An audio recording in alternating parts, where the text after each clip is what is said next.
Hello, and welcome to the You Can Never Have Too Many Bananas episode of Slate Money, your guide to the business and finance news of the week. I'm Felix Salmon of Axios. I have a British accent. We will talk about that in Slate Plus. I'm here with Emily Peck of Axios, who does not have a British accent. Hello, and I say bananas. And you say bananas. and where's your accent from, Emily? Let's just say New York. We'll just say New York. And Elizabeth Spiers, if you listen to Slate Plus, you will hear her desperately trying to do an English accent. It's kind of glorious. You claim that your accent is mostly Southern still? No, I think it's mostly nowhere person now, but it's got a little Southern inflection. So Elizabeth is going to explain to us all of the politics behind the debt ceiling and why it's so stupid and why it exists and why it hasn't been abolished. We are going to talk about regulation of tech in general and of AI in particular and whether it's a good idea and why at least one AI CEO seems to want it. We are going to talk about greedflation, the idea that inflation is caused by companies raising their profit margins and their prices and just trying to make more money for their shareholders. It's all coming up on Slate Money. This episode is brought to you by Schwab. Do you ever think about your money? I'm sure you do. You probably think about it all the time. But guess what? Your money's been thinking about you too. And it wants you to know that a financial plan can lead to 2.7 times higher net worth on average. That's why Schwab makes starting one easier than ever with one-on-one guidance from a financial consultant and a complimentary online retirement plan that you can start in as little as 15 minutes. Plus, track your progress with free digital planning tools. So, what are you waiting for? Visit schwab.com/plan today to learn more. This episode is brought to you by Bank of America. From a local business to a global corporation, partnering with Bank of America gives your operation access to exclusive digital tools, award-winning insights, and business solutions so powerful you'll make every move matter. Visit bankofamerica.com/banking for business to learn more. What would you like the power to do? Bank of America NA, copyright 2023. Okay, everyone, it's the debt ceiling. It's come back. Those of us with long memories who've been financial journalists for a while remember various other debt ceiling fiascos. 2011 was a big one. This one seems bigger than most. There is this unbelievably stupid thing called the debt ceiling, and we have hit it. We have hit it for a few months now, but now all of the emergency measures that Treasury puts in place when we hit the debt ceiling have run out or about to run out. Janet Yellen says we could hit the X date as soon as June the 1st, which is very soon. And all manner of politicians and economists are busy parading out a classic parade of horribles of what happens if we hit the X date without raising the debt ceiling. Emily.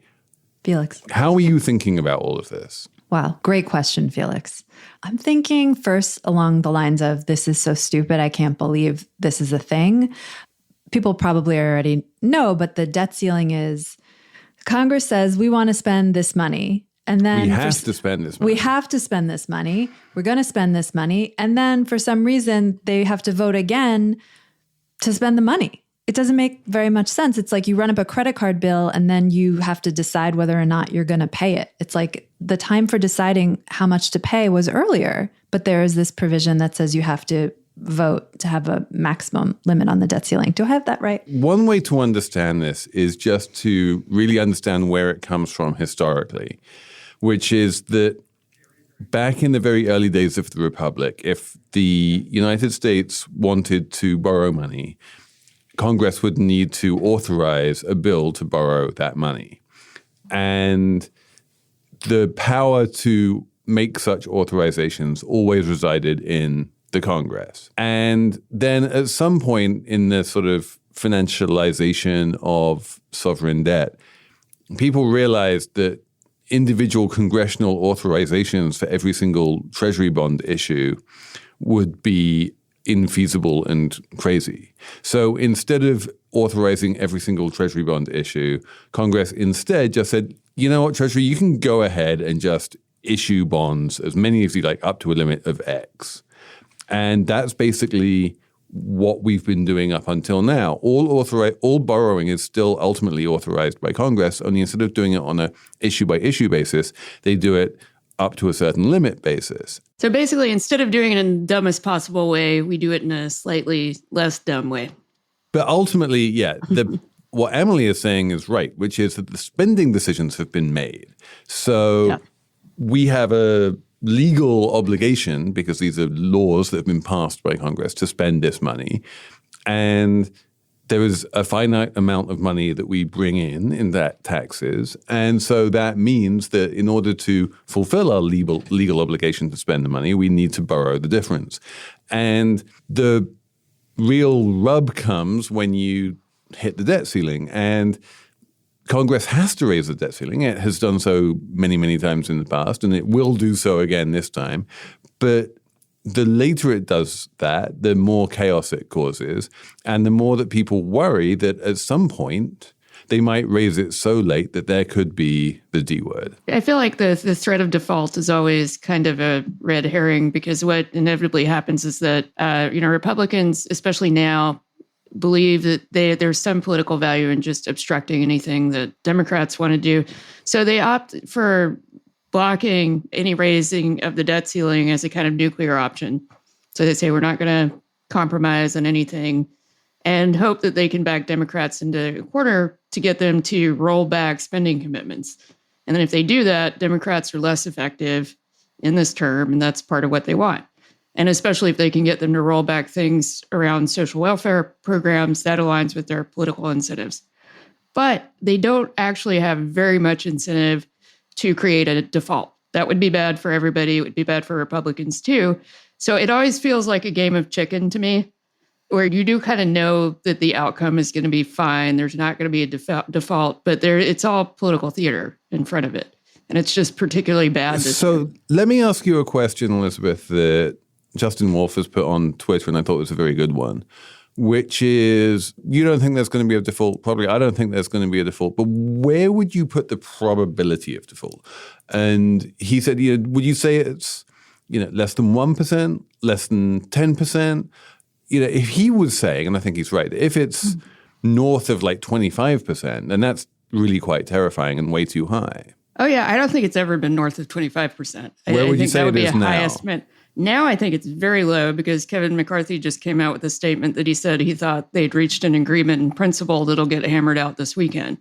And up to this point, he's been, waving around the nuclear button. So, but the point at which especially the Republicans are conceding that there's probably going to be some kind of verbal agreement happening, I think that means that it's happening. We don't know what it looks like yet, but... And does Kevin McCarthy have the ability to deliver the Republican votes necessary to raise the debt ceiling? Yeah, he does. I mean, because they only need like 5, right? Yeah. To get back to your original question, what do I think? I think this is a self-made crisis at a time, which, as we discussed last week, of polycrisis. There's all kinds of bad stuff happening all the time. There's war in Ukraine, there's a pandemic, all these kinds of things that shake global financial stability. And here comes along this debt ceiling crisis, which is a completely man-made, like maybe Republican-made crisis that threatens global financial stability a little bit, or at least threatens the dollar dominance that we also talked about last week. Because even if we don't default, like this is a spectacle that, I mean, in 2011, Moody's downgraded the US credit rating, and that's not good. You don't want that. We're living in a time of instability, and this is just like one more log on the fire, right? It's just not a good look. Yeah, this is definitely part of the new not normal and the radical uncertainty surrounding almost everything. People really were freaked out by the prospect of the US losing its AAA credit rating before 2011. And people said that if the US lost its AAA credit rating, all manner of terrible things would happen as a result. In the end, the number of terrible things that happened as a result were de minimis. Right. And one of the reasons why we have people like Donald Trump coming out and saying, you know what, we can default, it wouldn't be such a big deal, is because people do raise these scary specters and then nothing much happens.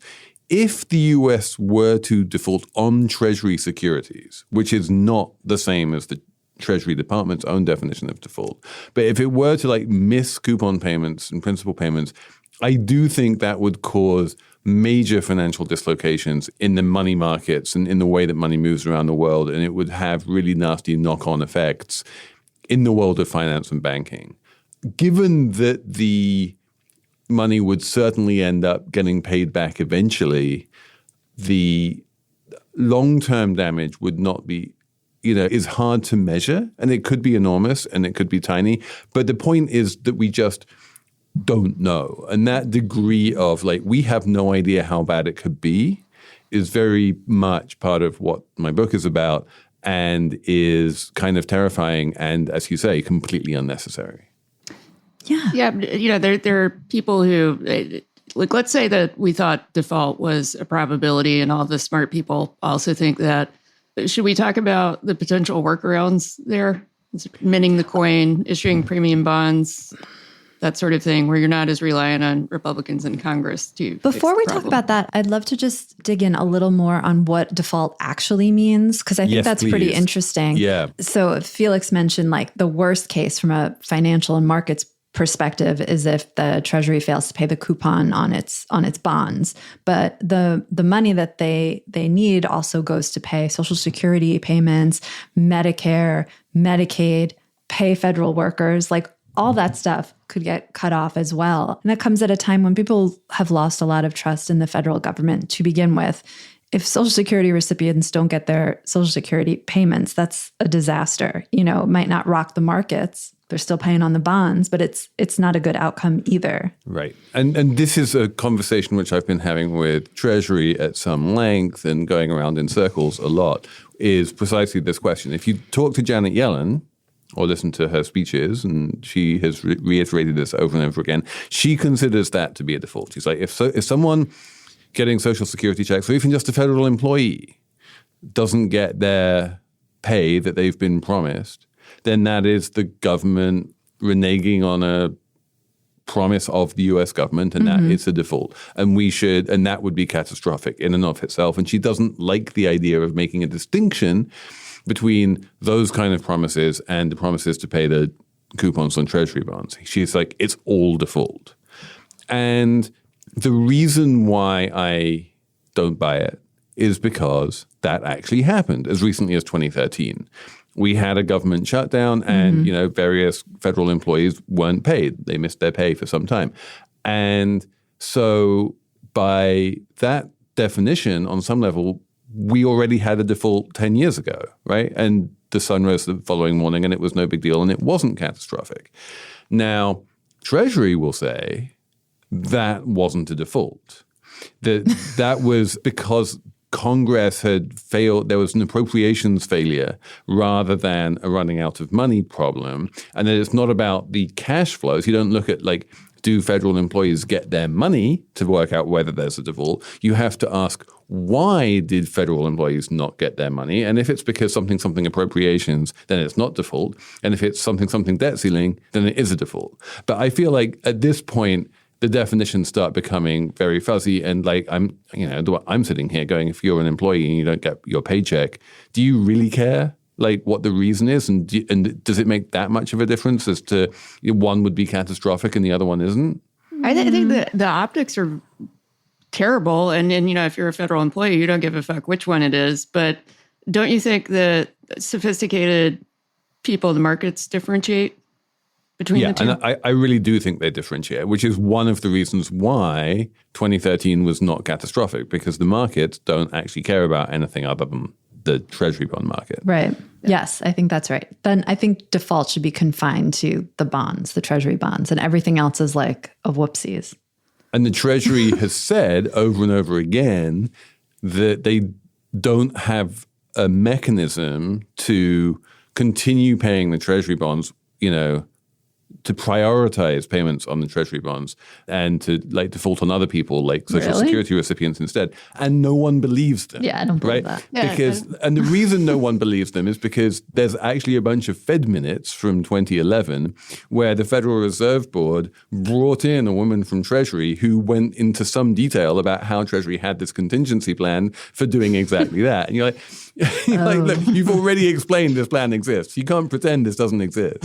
Also, there's the one additional hiccup that in the event of a default, some people think that investors would still keep buying treasury bonds because they're considered like a safe haven asset. Exactly. So in a crisis, you rush to treasuries, even though the crisis is with treasuries. This is what happened in 2011 is you had a flight to quality and treasuries are the highest quality bonds. And so treasuries go up in price and down in yield, even if they're the things that might be defaulting. Because there is, even in the event of a default, there's nothing safer than a treasury bond. And ultimately, you know that is, those payments are going to end up being made. Well, that's bananas. And you can't depend on that belief lasting forever or being bedrock. No, you can't.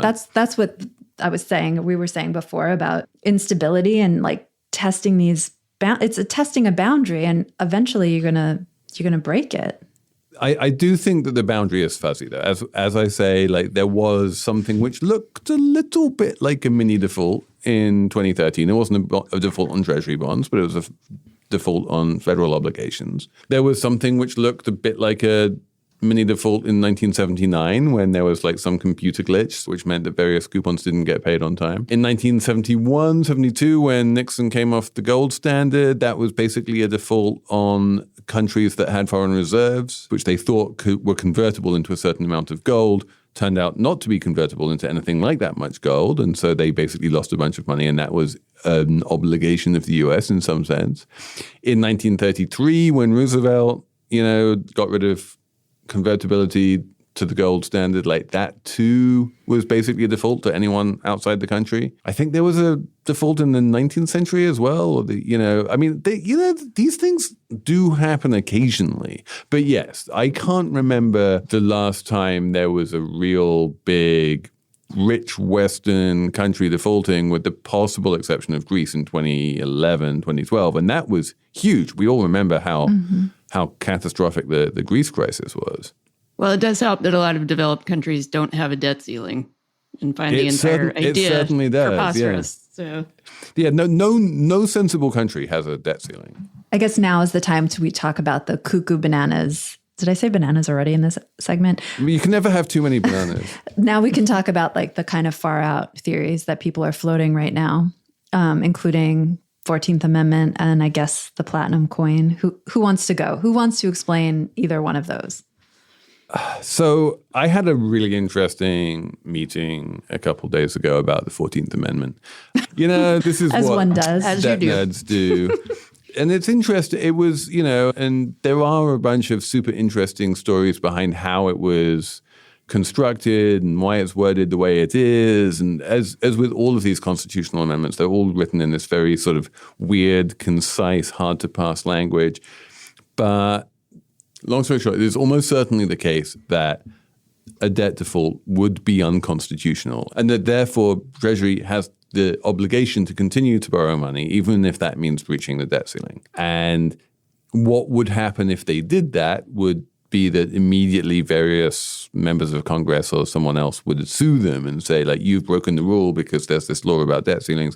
And then it would very rapidly go to the Supreme Court, and probably, although no one ever knows anything with the Supreme Court, probably the Supreme Court, in the interests of just preserving the stability of the planet, would be like, yeah, actually, you did the right thing. You had a constitutional obligation to break the law. But no government wants to break the law, and so that's why they've been taking these extreme measures up until now. Then there's another law which allows the government to mint platinum coins in any denomination they like. And that's not borrowing money, that's minting money. And so if they mint a coin and then deposit that coin in their account at the Fed, then that will give them all the money they need to do the spending without raising the debt ceiling. For reasons I don't entirely understand, there was more buzz around platinum coins last time, and there's a bit more buzz around the 14th Amendment this time. The shine is off the coin. The shine is off the coin. I think Janet Yellen used to run the Fed, and she's basically been saying, like, if I was at the Fed and someone from Treasury came up to me and said, can I deposit $1 trillion coin into my bank account? I would say no. But again, I don't think she would. But like for that reason and various other reasons, the coin buzz has died down a bit. The 14th Amendment buzz has gone up a bit.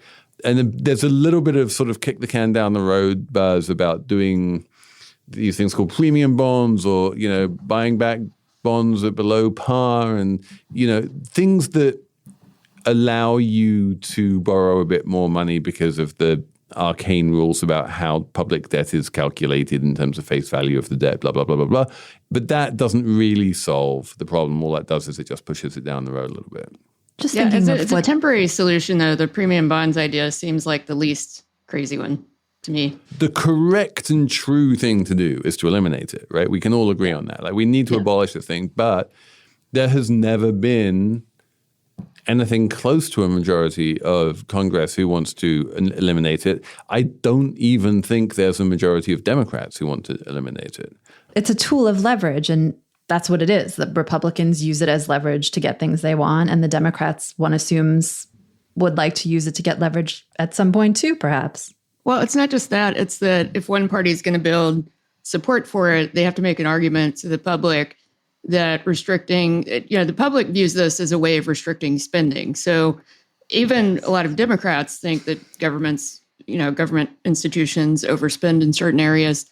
So you have to make an argument where you're both educating the public about how the system works, the difference between the debt and the deficit, why we have a debt ceiling in the first place, you know, what function it serves. Because in theory, to the average person who doesn't really understand any of this, saying Congress should be able to approve how much debt we issue sounds like a common sense. Yeah, that sounds good. Why not? And you have to educate voters about this and get them behind it for it to be a meaningful electoral issue. This is why we need every single American to listen to Slate Money. Yes. And they will understand it. I'm all for that. We can abolish the debt ceiling. Fine. Or just, you know, raise it to a Google or something and we'll be fine. Okay. Let's leave that there and talk about tech regulation. When it comes to labor versus capital, the thing I love the most is stories about the millionaires who are on the field and the billionaires who own the teams.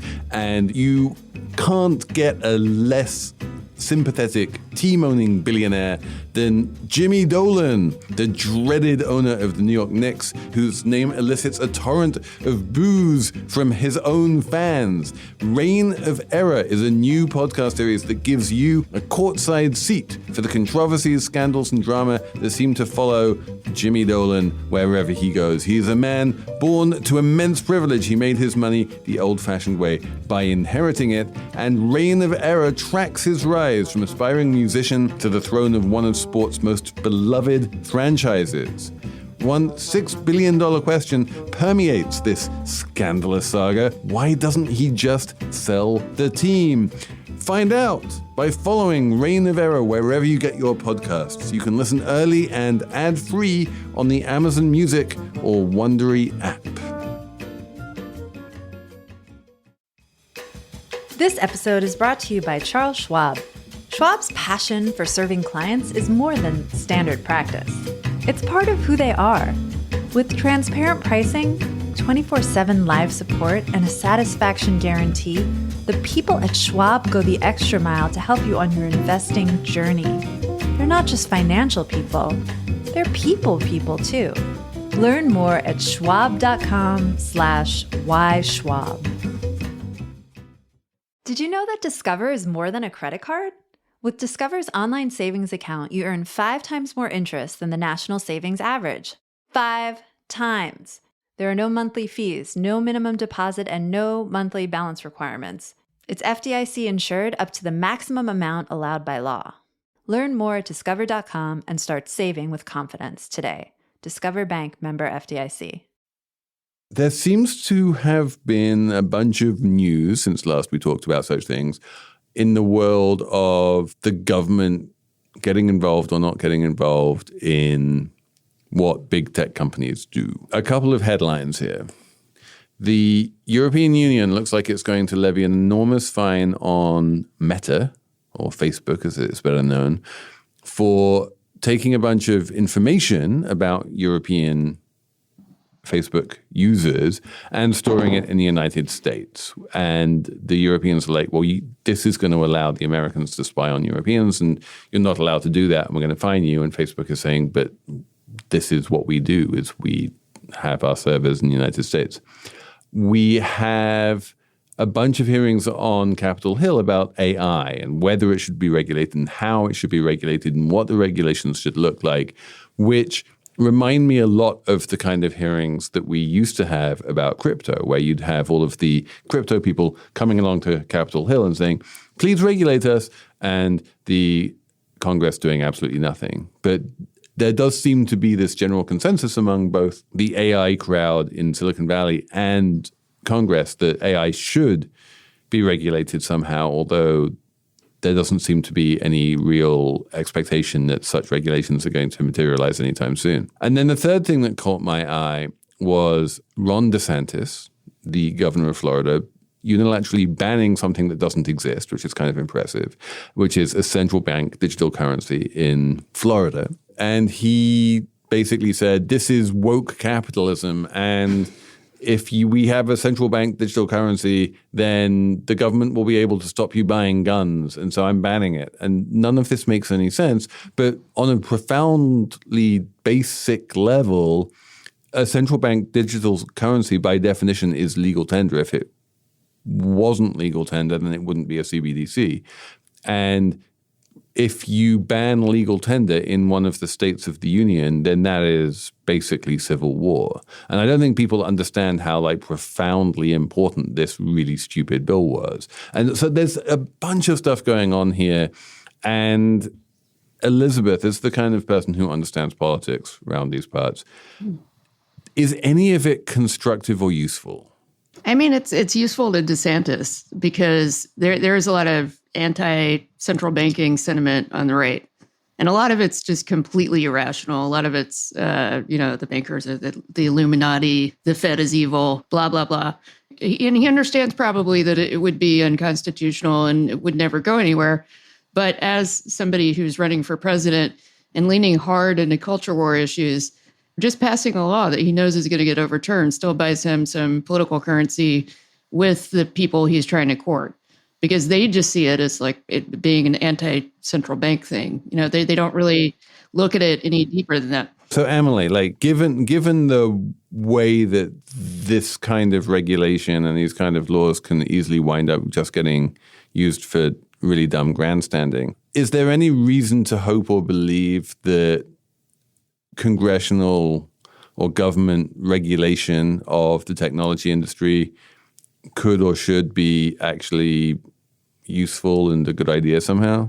On the positive side, right, on Tuesday, Sam Altman, the CEO of OpenAI, went to the Senate along with a woman who heads up privacy at IBM and an academic. And they were like, you know what?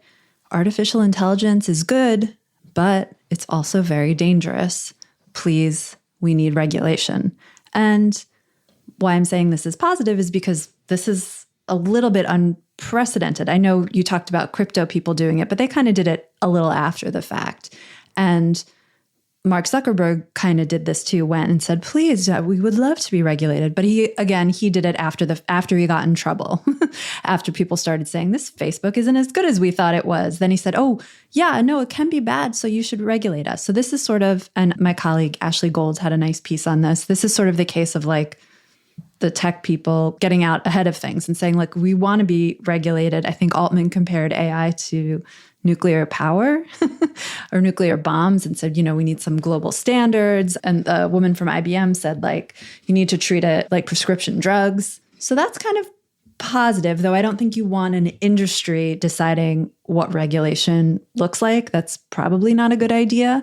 But it's good that they seem open to it. And it's still at a time when AI is relatively nascent. So if you could get in early and regulate an industry, that's probably better than coming in late.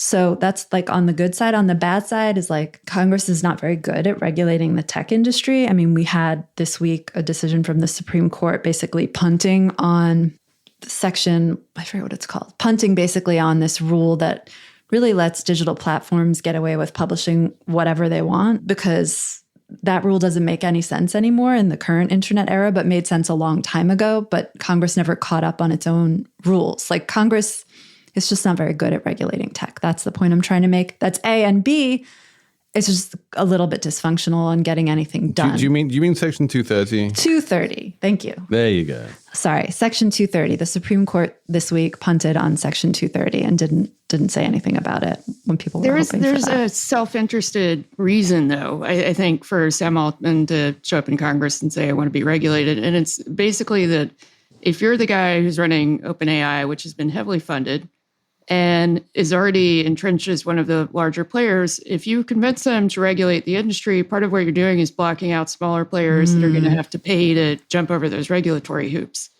So note that the people coming in and doing this are people like Zuckerberg or Altman, where their companies are positioned to be market leaders already, and they have an incentive to call for some level of regulation if it keeps out smaller competitive players. So I don't think it's entirely Altman being concerned about AI, although maybe he is. I think there's a good business reason for them to do it, because especially if you think it's going to be regulated. Wait, let me push back against that a little bit, Elizabeth. I feel like the competition to OpenAI and the big US AI players is not small AI startups who would suddenly be drowned in compliance costs. The competition is large Chinese AI companies who are already probably advanced, further ahead than most of the Americans. Like the AI arms race is very much a US versus China thing rather than a big US companies versus small US companies thing. AI is so incredibly expensive in terms of the amount of compute you need and the amount of money you need and the number of researchers you need that it is improbable that some new startup is suddenly going to threaten OpenAI. It's much more likely that, especially if OpenAI starts having to move more slowly because of US regulation, that China is just going to move far, far ahead. I just think that's a different vector for regulation. I don't think you would do that in this hearing. And also, I sort of disagree with you that OpenAI doesn't really have any competition, if that's what you're saying. Oh, I'm not saying that. It has huge competition, but it has competition from Google, right? It doesn't have competition from... It has a lot of competition from research centers that can then spin out technology. If you look at where all the innovation is happening in the US, it's not just big corporate companies like Google. A lot of it's happening in academic institutions and being funded by defense contractors. So I think Altman does have an incentive to have some level of regulation if it creates barriers to entry for stuff that, OpenAI has already cleared. Yeah. My general take on all of this is that AI regulation is going to arrive at basically the same time as crypto regulation, which is never. That it's so difficult to implement that it's not really going to happen. It's very easy for America to pass a law saying private companies are not allowed to build a nuclear bomb, right? And I'm sure that law is on the book somewhere. It's pretty obvious that you can't build a nuclear bomb if you're a private company unless, you do it unless you're a defense contractor that does it very much like for the government within a certain very, very tight constraints. And even nuclear power stations are built by just a handful of companies, and they're nearly always paid for by the government in one way or another. People aren't just throwing up nuclear power stations as part of private sector entrepreneurship, right? So, if the government controls something like nuclear power, then the government can control it. But the government does not control AI at all. It has never controlled AI.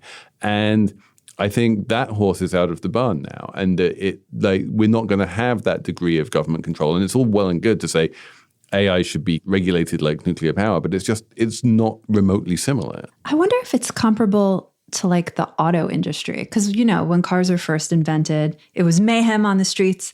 There wasn't like traffic rules really. That took a while to all come together. Seatbelts weren't a popular thing. There was no law that mandated seatbelt use until much later. because the technology maybe wasn't very good or the testing didn't exist yet. And it's like, when it comes to regulation and consumer safety and public safety, it is kind of like move fast and break things, or maybe it has been, or like with this autos analogy I'm trying to blunder my way towards. It's like the industry kind of creates new technologies that makes it safer. And then the US regulators kind of respond by saying, oh, that's a good technology, seatbelts, airbags, whatever. We mandate it. And it kind of like works hand in hand, and you just kind of like stumble through it. And maybe like it just takes a long time to kind of stumble through it. I think that's a really good analogy. And I think that if AI was being developed as slowly as the auto industry developed, then right. That would be possible. And I think AI is just moving too fast. I don't think the Congress can move that quickly. No, they can't even do this debt ceiling thing. Or maybe by the time people listen to this, it'll be done or something. With any luck, from your word to God's ears, or at least to Kevin McCarthy's ears, let's take a break and talk about greedflation. This episode is brought to you by Bank of America. If you own or operate a business, whether it's a local operation or a global corporation, partnering with Bank of America could be your smartest move. By teaming with Bank of America, you'll enjoy exclusive digital tools, award-winning insights, and business solutions so powerful you'll make every move matter.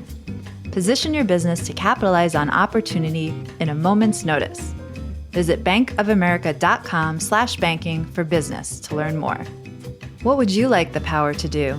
Bank of America N.A. Copyright 2023.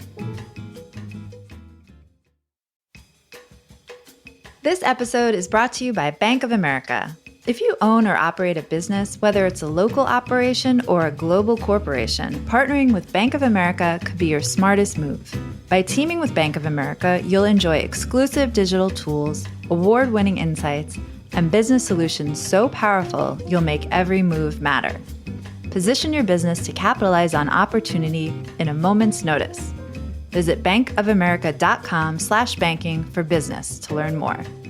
What would you like the power to do? Bank of America N.A. Copyright 2023.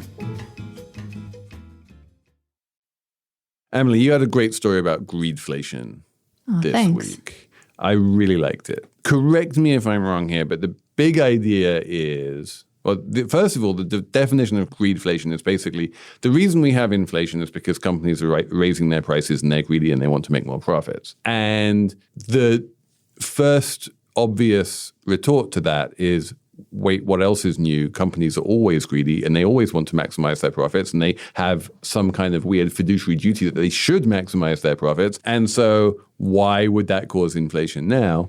And your answer is basically the pandemic and all of the disruptions around supply chains and stuff basically allowed them to raise prices in a way that consumers wouldn't balk at, because consumers believed in the stories they were being told about we have to raise prices because supply chain something. And so that gave them this excuse that they wouldn't otherwise have had. And then they took full advantage of that excuse to raise prices. Have I broadly got that right? You've broadly got it right. So in the beginning, there was inflation and it wasn't profit seeking on the part of companies. An economist at UBS Wealth Management actually had a really good research note on this. But yeah, at the beginning, there really was a surge in demand and supply was messed up because of the pandemic and supply chain. So prices went up. And then that kind of started getting untangled. And then there was a war in Ukraine still going on. And that kind of messed things up for inflation. And this, again, you could argue wasn't really profit taking. But what all this inflation did and all these snarls and all the demand, it created an environment, an inflationary environment, which allowed the companies to raise prices more than they normally could. Their greed stayed constant, but their window of opportunity expanded, and they mostly jumped to do it. And I mean, no one's really calling it greedflation anymore. I think that was part of the problem with this theory in the early days, was people, more mainstream economists, people who were in Elizabeth Warren were like, greedflation. They just didn't like painting companies that way, which I understand. But yeah, companies are basically able to exploit this really unique moment in time, this inflationary environment. And if you look at a chart of profit margins, the other time that companies were able to increase profit margins was right after World War II, which was also kind of like a weird time where you could get away with raising prices. It's all about what consumers will accept. So some of the story is like, well, there's inflation, so we have to raise prices, which like kind of doesn't quite make sense. Like, well, inflation, blah, blah, blah. We just have to raise the prices.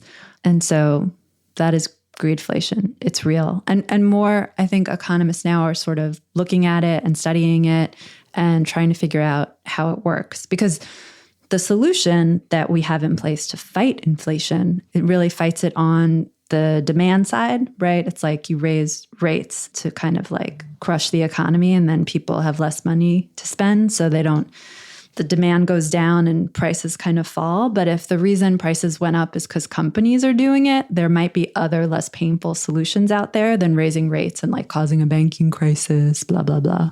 Such as? Such as. Yeah, good. Thank you. And this is kind of interesting, if you don't mind me backing up. There is this economist at UMass Amherst named Isabella Weber. And back in December 21, late December 21, she published this article suggesting one solution. She called the solution price controls. And all hell broke out on this poor woman. She was harassed. People were like, price controls, that's crazy. That's the worst thing that anyone's ever suggested. You're so dumb, whatever. They just was awful. Paul Krugman wound up apologizing to her later because he just slammed her solution, price controls. But kind of the irony is after Russia invaded Ukraine and, people were worried about energy prices, the EU and then ultimately the United States did what? They did price controls. And we haven't really talked about the cap on oil prices. The $60 a barrel, which is the most that Russia can sell oil for. Capped. It's a price control, and it Price worked. control. Yes, and it worked. And Isabella Weber wound up working with the German government to work on these price controls, and they've been a big success. So to answer your question, one of the solutions would be some kind of price controls in really important sectors that are inelastic, where the demand is kind of constant. So monetary policy isn't the best solution there, right? People still need to use the energy. My favorite example of price controls is in Mexico, where the government sets the price of tortillas. Right. Stuff like that. I mean, the other sector that's really important besides energy, and which I think Professor Weber still doesn't quite know exactly how it would work, is food. Because there is some inelastic demand for food, right? We all need to buy food. We should set the price of tortillas. And so she was telling me that in France now, they're experimenting with a basket of necessary food that they control prices on and stuff like that. So yeah, I mean, it sounds really Stalinistic, I guess, but it could be, and there's probably subtler ways to control food costs and food prices, going back to commodities or, I don't know, something with grain. We already engineer food consumption choices for poor people via SNAP and restrict what they can buy. So if you were going to create a, discounted basket of goods, we already sort of... Yeah, and we already subsidize corn and all of these other things. Sure. So that brings down the price. And another solution to greedflation, which I think we will all think is wonderful, is that if you talk about it and people believe it's happening, then it kind of starts to go away because companies can't get away with raising their prices anymore. It's we've seen through the magic curtain. And that's what the UBS guy was telling me, because there's been more attention about this in the UK. And there's been a commission on food prices. And the same week they had this commission met, apparently supermarkets started cutting prices. All it takes is just talking about it and recognizing it. And that can help a little bit. We had a segment on the Today Show and GMA. Amazing. I have a question. Let's say for some inexplicable reason, inflation drops significantly. There's no real reason why or scenario where people would drop prices again, right? I mean, prices of used car prices never actually go down after they they totally go down. I mean, this is one of the reasons why Walmart was a major force in keeping inflation incredibly low, is because they kept constant pressure on their suppliers to reduce their prices and would then I guess for food, feed those prices through to their customers. And things really did get cheaper at Walmart year in and year out. You can get deflation. It's a thing. I guess I'm more thinking about things like, once you set the price of books at whatever, Felix, what does your book cost? $32.50. Yeah, is that ever going to go back down? It totally does. No, it totally does. And if you go on to Amazon.com, you can buy the Kindle edition for $16.99, right? And that's deflation. We're creating new ways of getting that book at a cheaper price. And in fact, if you look at something like airfares, they go up and down all the time. There are some things that go up and down. They're are price some volatile anyway, like even if inflation. But that's the point, that more and more prices in the economy are volatile. There used to be literal costs to changing prices, that you would have to walk around a store with a little gun and change the price tags on things. And then everything moved to barcodes and it was much easier and people could do it much more frequently. But even then, you would expect, if you went to your local store that sold a widget for $5 yesterday, that if you went back tomorrow, it will still cost $5. So there is a price of that widget. In the age of Amazon, if you bought a widget on Amazon for $5 yesterday, you have no idea how much it's going to cost tomorrow. All of these prices move every day. They move up and they move down, and it's largely stochastic, right? It's random. It goes all over the place. And this idea of prices being sticky and they move up a bit sometimes and they never really come down, I think that is gone. And I think that, in fact, it is much easier to have deflation these days than it ever was in the past, precisely because prices do move down a lot on a regular basis. And, overall, they probably move up more than they move down. And so overall, we get inflation. But there's no reason in principle why you couldn't have just a small little change in the balance there and prices moving down more than they move up, and you'd have deflation. I think deflation is actually possible now, thanks to Amazon and dynamic pricing, in a way that it never was before. I think it's possible. I just don't know what the corporate incentives are for. But there are some big things that are still really sticky. I think the big one would be rent. If you look at a chart of, median rent or average rent, it just goes up and to the right with almost no dip. Not even during 2008 was there a dip in rent. And that's just a big component in inflation overall. You know what I mean? So even if the stuff at Walmart gets cheaper, I think overall we've all level set at higher prices now. Okay, numbers round. Elizabeth, do you have a number? Mine was $4,800, and that's dollars, and that's the starting price for a couple who wanted to stay at the hypothetical Star Wars Galactic Super Cruiser, which was the luxury hotel that was being built in Florida that now Disney has canceled work on because of Ron DeSantis. So, and they were going to transfer around 2,000 employees from California to Florida to work on this thing. Okay, if Disney is canceling a $4,800 per night hotel, I'm suddenly coming around to Ron DeSantis at this point. Come on, the world does not need new $4,800 a night hotels. It could be, although the way Disney places work, they're usually full service, whole package things. So maybe it's you get a free get a free donut with your $4,800 all the food and all the World. Amusement park stuff. That's $4,800 a night, even if you get free access to Disney World, is ludicrous. Thank you very much. No, thank you. This is greedflation in action. No one should be able to charge that much. Emily, what's your number? Okay. My number is 78, which is interesting to me only because last week we didn't have a numbers round and my number was 78. And then this week I went searching for a new number and came up with 78. So now you're getting a double dose of 78s. Ooh, okay. So my last week's number was 78 cents, which was the wholesale price of a dozen eggs in the first week of May per data from the USDA. At Axios Markets, we had a piece about the wholesale price of eggs coming down, which if you remember, eggs were more expensive than gold for a while in this economy.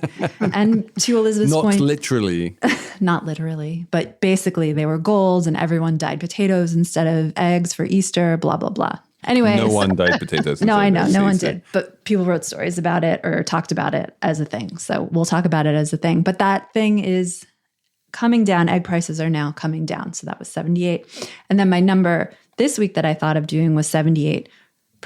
And that's the share of Americans who say it's a bad time to buy a house, which is the highest that that percentage has ever been in the history of Gallup doing this survey since 1978. So that's 78% of Americans think it's a bad time to buy a house. I love that number because it's way higher than it's ever been, but it's also really hard to know what it means in terms of house prices, right? Because like these things, these kind of indicators are often taken as contrarian indicators, right? And if everyone thinks it's a bad idea to buy a house, then probably it's a good idea to buy a house. Yeah. Did you actually look at that time series and see if there was any kind of correlation between whether people think it's a bad time to buy a house and whether it's actually a bad time to buy a house? It seems to be actually a good indicator of it being a bad time to buy a house. Like the time that it was the best time to buy a house was like back in 2003 before prices, surged in the housing bubble. Mm-hmm. And as the bubble kept bubbling up, then people started saying it's a bad time to buy a house. Not in the numbers we're seeing now, but seemed to correlate with home prices going up too much. Back in 2003, a lot of people thought it was a good time to buy a house. Yeah, before prices went up, and it kind of was. We can take this at face value then. I mean, I like it. Sure. My number is 37.6%, which is this study that I wrote up in my newsletter this week, which is looking at a big UK bank, one of the 5 biggest banks in the UK, and looking at the traders, some of whom were forced to work from home during the pandemic and some of whom were forced to work from the office. And that was a nice natural experiment to see which ones got more misconduct allegations against them. And it turns out that if you annualize the probability of the workers working from the office, of any one of those workers getting a misconduct ding for their trading activity, that is 37.6% chance that they will do that over the course of a year and have some kind of fraud or misconduct report. If you worked from home, your chance of getting that kind of misconduct alert was annualized 7.3%. What? Wow. Why? Because you don't have your crazy misconducting buddies at the office to misconduct with? Yeah, exactly. Misconduct is contagious, it turns out. That totally makes sense, of course. You have to be egged on to do bad stuff, right? Yeah. Less People do peer crimes pressure. together. Another reason people should just continue working remotely. It's fine. Elon's wrong. Like this is a proof. Less misconduct. Yes. Less misconduct. Exactly. Okay. I think that's it for us this week. Thank you to Patrick Fort and Jessamine Molli and the Seaplane Armada crew and the whole village that it takes to put this show together. You are all awesome. We love you very much. We will be back on Monday with Slate Money Succession. We have Abigail Disney coming on to talk about episode 9, which is something you're definitely going to want to listen to. And then we'll be back next week on Saturday with another Slate Money.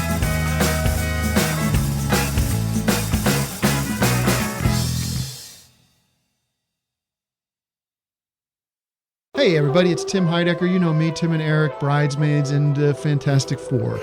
I'd like to personally invite you to listen to Office Hours Live with me and my co-hosts, DJ Doug Pound. Hello. And Vic Berger. Howdy. Every week we bring you laughs, fun, games, and lots of other surprises. It's live. We take your Zoom calls. Music. We love having fun. Excuse me? Songs. Vic said something. Songs. Music. I like having fun. I like to laugh. I like to meet people who can make me laugh. Please subscribe now.